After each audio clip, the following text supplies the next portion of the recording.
get started, I will be using 8 ounces of pork belly, and I've just chopped it up. This is optional, by the way. You could leave this meatless.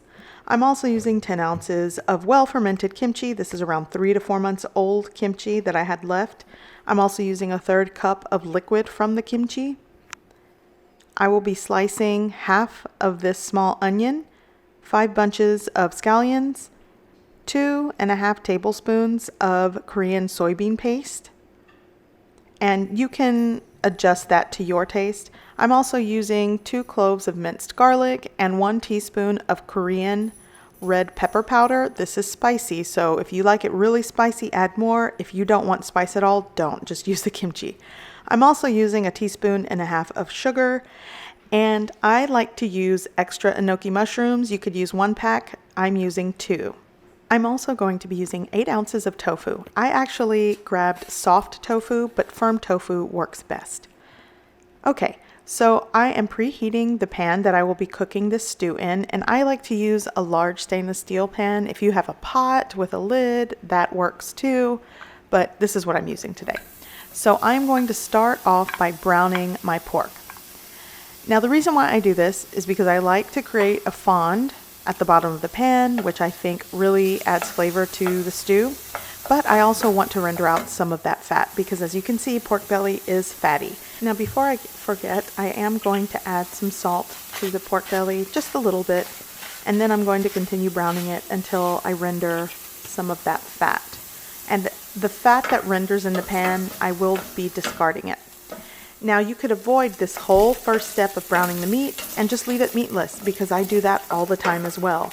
But today I just wanted to show you my heartier version of kimchi jjigae. So as you can see, it rendered a lot of fat. I'm going to discard that and then come right back and start sauteing the other ingredient.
Okay, so now that my onions, pork, and garlic have sauteed and browned, I am now going to add the soybean paste. Again, I like around 2 to 2.5 tablespoons of soybean paste, and the ratio is up to you because it's to your taste. Mind you, if you're using a store-bought kimchi or if you make it at home, it also depends how salty your kimchi is. You don't want a lot of sodium if your kimchi is well seasoned, but my kimchi, we don't use a lot of salt. Okay. So now I will be adding 3.5 cups of water, and then I'm going to just combine the soybean paste with the water, and this is pretty much the base of the stock that I'll be working with. So now I will be adding that extra 1/2 cup of water, which gives me 3.5 total. Give that a mix.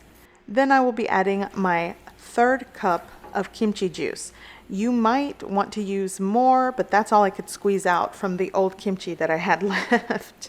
By the way, make sure you're using a well-fermented older kimchi because new kimchi just won't taste as good. Okay, so now I'm going to add that teaspoon of red pepper powder. You could also use red pepper flakes. If you don't have any Korean red chili pepper flakes or powder, you could use cayenne for more spice or leave it out. Now I'm adding that 1.5 teaspoons of sugar and my kimchi.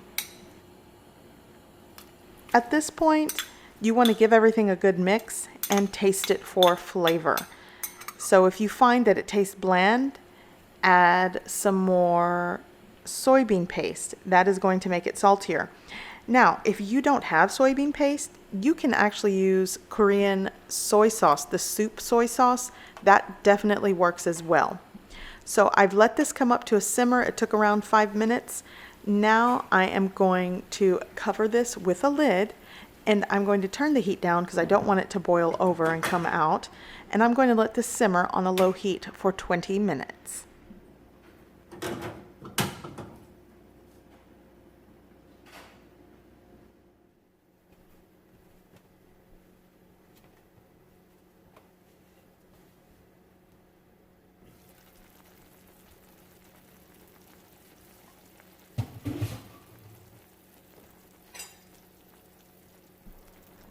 Okay, so it has been 20 minutes. I'm going to just give this a quick stir, and then I'm going to add the rest of my ingredients.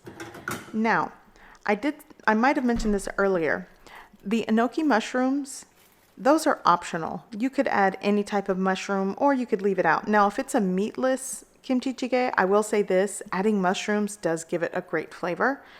Now, I am going to use 2 packages of these enoki mushrooms because we fight over the mushrooms, so I want to make sure there's enough for everybody. By the way, this easily serves 4 people with a delicious serving of rice. So now I'm going to add my scallions right in the middle, and then the tofu on the other side. And then I will be letting this simmer with the lid on for another 5 minutes. That's all it takes. If you cook it too long, the tofu will start breaking apart. You don't want that. And definitely the mushrooms do not take that long to cook. So this is why you want to add these 3 ingredients last. If you do not have enoki mushrooms, you definitely could use dried shiitake mushrooms. I like to pre-soak shiitake mushrooms, and once they're soft and pliable, I slice them up. And I add them early on when I'm making the stew to allow them to get even more soft, and it lends a great flavor to the stock of the soup. And I also use the liquid that they were soaking in. So that's another idea. Okay, so now I'm just going to add the last ingredient, which is the tofu.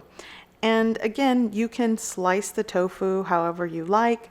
You can add more if you like, but I thought just half a package. The tofu block itself was around 15 ounces, so I used half of that. Well, not exactly, somewhere between 7.5 and 8 ounces. And I'm just going to ladle over some of the soup just to give the tofu flavor. And again, this does not take long to cook. So I am going to cover this with a lid and continue cooking for 5 minutes, and then it's time to eat.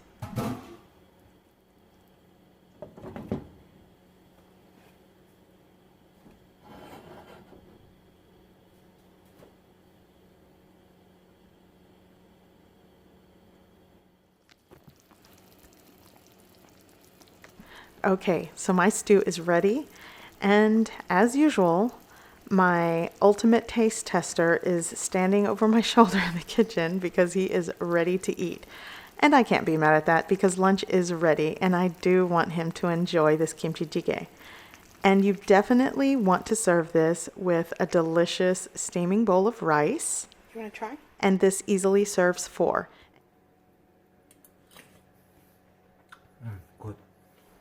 And you could also serve this in individual bowls, but we're family here. We don't mind sharing.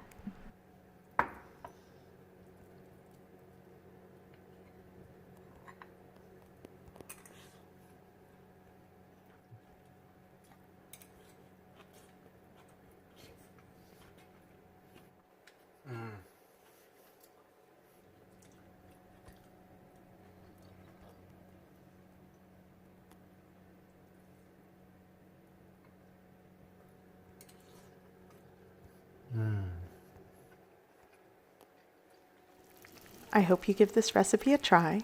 I hope you like it, and thanks for watching.